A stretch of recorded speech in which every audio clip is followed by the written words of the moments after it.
성찰이라는 얘기를 들어보신 분도 계실 건데, 쉽게 말해서 내가 나를 보는 거예요.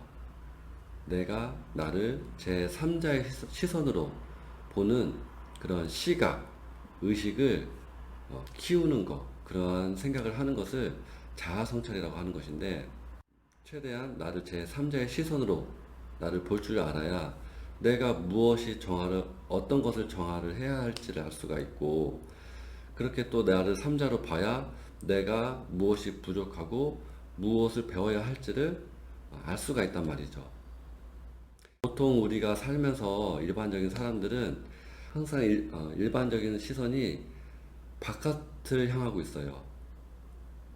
뭐 눈이 이렇게 늘 밖에 있다 보니까 밖을 볼 수 있으니까 뭐 그렇다고도 말도 하는데, 사실 자기 자신을 보는 거 어렵긴 하잖아요. 우리가 모습이라는 것도 거울을 봐야 나를 볼 수 있듯이, 그렇지 않으면 자기를 자신을 볼 기회가 없거든요. 그런 것처럼 우리가 태어나면서 습관적으로 바깥을 보고 세상을 보는 것은 당연한 것인데, 이것을 한 단계 업그레이드를 해서 바깥이 아니라 나를 보는 것을 이제는 할 줄 알아야 한다는 거예요. 그거를 습관을 들여야 돼요. 예를 들어서 저 사람이 나를 무시하고 함부로 대해서 너무나 화가 난다. 아까 그 사람이 나한테 뭐라고 하니까 나는 최선을 다하고 열심히 했는데 똑바로 못했다고 나한테 화를 내고 짜증내는 게 너무나 기분이 안 좋은 거예요. 여기까지가 일반적인 사람들의 행동이고 반응이죠. 저도 마찬가지예요. 그러면 여기에서 한 번 더 시각을 갖는 거예요. 자, 아까 그 상사가 내가 이렇게 열심히 일을 했는데도 불구하고 나를 무시하고 내가 열심히 한 걸 존중해주지 않으니까 내가 화가 나는 그러한 감정이나 생각이 마음이 있구나 하고 그렇게 나를 알아보는 거, 이거를 저는 자아성찰이라고 표현을 하는 거예요. 그런 것을 연습을 해야 되는 거예요. 물론 그 사람이 잘못을 했고 상대방이 나한테 함부로 대한 거 맞지만 어쨌든 내가 화가 났다라는 거죠. 근데 이거를 반대로 역설적으로 생각해 보면요, 나는 내가 열심히 했는데 내가 열심히 한 거를 알아주지 않고 인정해주지 않으면 화가 난다라는 그 조건을 가지고 있다라는 거예요. 그쵸? 그러면 지금 저 상사가 나한테 그렇게 말을 해서 화가 났지만, 저 상사가 아닌 다른 뭐 친구나 다른 사람한테 그러한 비슷한 상황이나 조건이 갖추게 되면 또 나는 어떻게 될 거예요? 또 화가 나겠죠. 그죠? 그렇다는 것은 저 상사가 문제일 수도 있지만 내 안에 그 조건을, 그 트리거를 가지고 있다라는 거예요. 그죠? 그러면 어떻게 해야 돼요? 나를 봐야 되는 거예요. 나를 보고 그 조건을 가지고 있는 거를 제거를 해야 돼요. 정화를 하는 것이죠. 그래서 그 조건을 정화하게 되면 어떻게 되냐? 전보다는 다르게 덜 화가 나거나, 화가 나더라도 잠깐만 올라왔다 사라지거나, 나중에는 그런 얘기를 들어도 크게 아무렇지가 않은 거예요. 그래, 뭐 저 사람이 또 이렇게 내가 제대로 이렇게 못하니까 자기도 뭐 상사한테 욕먹을 테니까 그래서 화가 많이 나서 그렇게 얘기하나 보다. 저 사람은 원래 뭐 욱하는 그런 사람이지. 라고 이렇게 차분하게 생각이 들 수가 있는 거예요. 그렇게 내의 그 주어진 조건을 알기 위해서는 당연히 나를 성찰할 수 있는 힘이 있어야 돼요. 그렇지 않으면 늘 저렇게 욕을 하고 나한테 존중해주지 않고 함부로 대하는 저 사람만 탓하게 될 거거든요. 늘 저 사람만 탓할 거예요. 한번 이 영상을 보시는 분들도 생각을 해보세요. 물론 이 세상이, 이 사람들이 나를 힘들게 하고 고통스럽게 하고 있지만, 이렇게 나한테 힘들게 하는 사람들에 대해서만 생각이 머물고 있는 건 아닌지, 거기에서 끝나게 되면 제가 방금 얘기했듯이 늘 힘들어 해야 돼요. 왜냐하면 그 조건은 누구한테 가지고 있다? 나한테 가지고 있기 때문에 그런 거예요. 그러니까 아무리 세상을 뭐 어떻게 하더라도 내가 그 조건을 가지고 있으면 내가 힘들다는 거죠. 그래서 나를 성찰할 수 있어야 한다. 성찰할 수 있어야 내가 무엇을 정화를 해야 될지, 무엇을 비워야 될지를 알 수가 있다. 그리고 비우는 것 뿐만이 아니라 내가 성장을 해야 한단 말이죠. 그 상사가 계속 봐야 되는 사람이야. 뭐 한두 번 볼 사람이면 뭐 넘어가면 되겠지만 계속 부딪혀야 될 사람이라면 과연 저렇게 말하는 사람한테는 어떻게 내가 대응을 해야 될까? 저런 사람은 내가 어떻게 대화를 해서 풀어내야 될까? 그 고민을 해보고 생각을 해봐야겠죠. 그러려면 당연히 책도 보고 사람들하고 얘기를 해봐서 어떻게 대응해야 될지 고민을 해봐야 되는 거예요. 그것도 되기 위해서는 사실은 또 내가 내 마음이 먼저 안정화가 돼 있어야 돼요. 내가 저 상사가 믿고 싫은데 뭔가 저 사람을 이렇게 같이 뭔가 이렇게 배운다라는 것은 맞지, 내가 희생한다고 느낄 수도 있고 하기 싫은데 억지로 하게 되니까 거부할 수도 있어요, 내 마음이. 그러니까 나를 성찰을 해서 그 마음을 정화를 해야 내 마음이 편안하게 돼야 그 다음에 성장할 수 있는 그런 발판이 될 수가 있는 거거든요. 그래서 자아 성찰이라는 것은 매우 중요하다. 그 나를 제3자를 보는 게 물론 내가 나를 보는 거기 때문에 객관적이기는 어려울 수는 있어요. 한계가 있을 수는 있어요. 하지만 그래도 그렇게 바라보는 힘을 키워야 돼요. 그래야 나라는 순수 의식이 계속 깨어날 수가 있어요. 처음에는 자아 성찰을 한다고 하지만 그게 쉽지는 않아요. 보통 자아 성찰을 하지만 이렇게 제가 이렇게 리딩을 해보면 자아 성찰을 한다고 하지만 아직은 뭔가 감정하고 같이 섞여 있는 상태에서 자아 성찰을 하는 경우가 많아요. 일단 그렇게 시작을 하는 거죠. 그렇게 해서 계속 하다 보면 내 감정과 이 나를 성찰하는 그 의식이 분리가 되면서 나중에는 정말 뭔가 이성적으로 순수하게, 그러니까 나를 탓하거나 자책하는 사람들 있잖아요. 나를 자책하는 마음도 아니고 남을 탓하는 마음도 아니고 미워하는 마음도 아닌 그저 순수한 의식으로 나를 성찰하는 거기까지 가야 되거든요. 그 순수한 의식이 깨어나면 그 생각으로 나를 성찰하고 상대방을 성찰하는 힘이 커지게 돼요.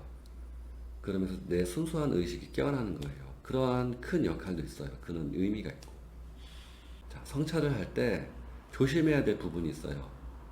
보통 우리가 마음을 이렇게 공부를 단계를 가 이렇게 보통 있어요.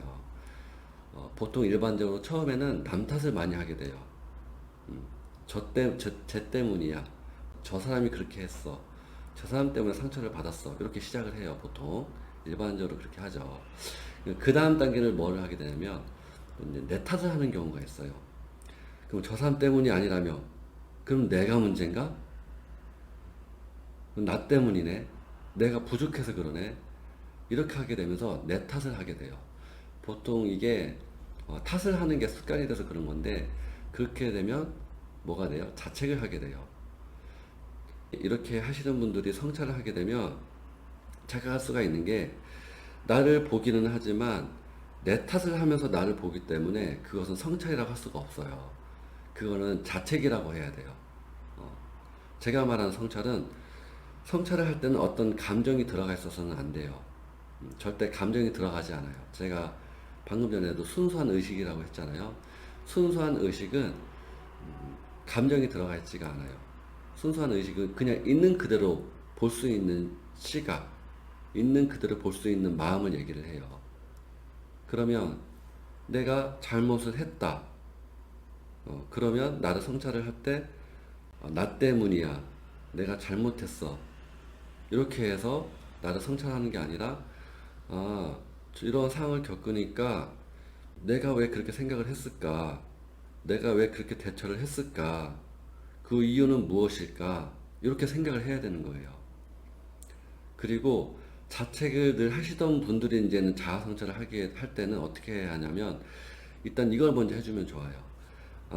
내가 자책하는 마음이 있구나. 내가 늘 자책하면서 살아왔구나 하면서 그 자책하는 나 자신조차도 이렇게 위에서 바라볼 수 있는 그 시각을 키워야 돼요. 그렇게 해야 자책하는 거에서 또 분리가 되면서 그것도 마치 위에서 이렇게 바라보는 느낌, 그 느낌으로 볼 수가 있어요. 그래서 성찰을 할 때 보면 이런 느낌이라고 이해할 수가 있는데, 마치 위에서 산에서 이렇게 바라보는 거예요. 높은 곳에서 저 내 감정도, 화가 나는 감정도 바라보고, 자책하는 내 마음도 바라보고, 그 우울해하는 슬퍼하는 내 마음도 바라보고, 그렇게 했던 내 그 사건에 대해서도 이렇게 한번 크게 한번 바라보고, 그 사건 속에서 저 사람이 저렇게 말을 하고 행동했던 그것도 한번 이렇게 바라보고, 이러한 느낌이라고도 표현할 수가 있어요. 그래서 성찰을 할 때는 감정이 들어가면 안 된다. 그리고 자책하는 것도 성찰을 한다고 볼 수는 없고, 그것도 성찰이긴 하지만 자책하는 그 마음조차도 바라볼 수 있는 시각으로, 위에서 이렇게 바라보는 시각으로 바라볼 수 있어야 한다. 그리고 성찰은 순수한 생각, 순수한 의식, 순수한 마음으로 있는 그대로 생각을 바라보고 있는 그대로 감정을 바라보고, 그렇게 하는 게 성찰이다. 이렇게 이해하시고 성찰을 하시면 많이 도움이 되실 거예요. 이것은 꼭 수행이 아니더라도 살아가면서 많이 사실 반드시 해야 되는 거예요. 이 성찰은 원래는 제 생각으로는 학교 다니면서 학교에서 배웠어야 돼요.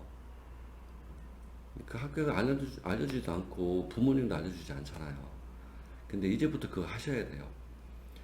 그렇게 해야 반드시 삶에 도움이 될 수가 있어요. 나를 객관적으로 보는 시각이 있어야, 이러한 의식을 가지고 있어야 상대방하고도 대화를 원활히 할 수가 있고, 이 성찰이 안 되면 마치 대화를 하게 되면 어떻게 되냐, 우리 보통 답정너라고 하죠. 이미 자기가 결정되어져 있는 그러한 상태로 자꾸 대화를 하게 돼요. 그러면 상대방은 대화가 안 돼요. 왜요? 이미 결정된 상태로 뭔가 대화를 하게 되니까. 예를 들어서 억울하게 되면, 예를 들어 상사하고 얘기를 한다. 그게 나를 무시하고 함부로 대했으니까 왜 나한테 그렇게 말을 했어요? 나는 그렇게 기분이 나빠요. 앞으로 그렇게 하지 말아요. 하면서 감정적으로 이렇게 대화가 된단 말이죠. 그런데 성찰을 하게 되면 어떻게 대화를 하냐? 아까 그렇게 말을 했으니까 나는 기분이 나빴는데 앞으로 이런 식으로 말을 해줬으면 좋겠다. 그리고 내가 부족한 부분에 대해서는 어디 부분에서 부족한지 꼭꼭 집어서 얘기를 하면 내가 거기에 대해서 내가 반영을 하겠다. 그렇게 해야 나도 다음부터 실수를 하지 않고 반복하지 않지 않겠느냐. 이렇게 나를 위하고 상대방을 위한 그런 대화가 될 수가 있는 거거든요. 그게 되려면 이런 성찰이라는 게 돼야 돼요. 그리고 힐러를 하기 위해서도 반드시 성찰을 해야 내 감정을 보고 내가 어떤 조건이 트리거가 될 수 있는 그런 감정, 마음을, 생각을 찾아서 얘를 비워낼 수가 있거든요. 근데 내가 무엇을 정화해야 되고 무엇을 비워야 될지를 모르면 어떻게 해요? 뭐 어떡하겠어. 모르잖아요. 그럼 비워낼 수가 없는 거예요. 그러니까 항상 성찰하는 습관을 들이고 그 힘을 키워야 된다. 그렇게 말씀을 드릴게요. 그래서 힐러가 되기 위해서는 가장 큰 조건은 자아 성찰을 순수한 의식과 순수한 마음을 갖는 자아 성찰을 꾸준히 해야 된다. 이렇게 말씀을 드릴게요. 그럼 여기서 성찰에 대해서는 마치도록 할게요. 감사합니다.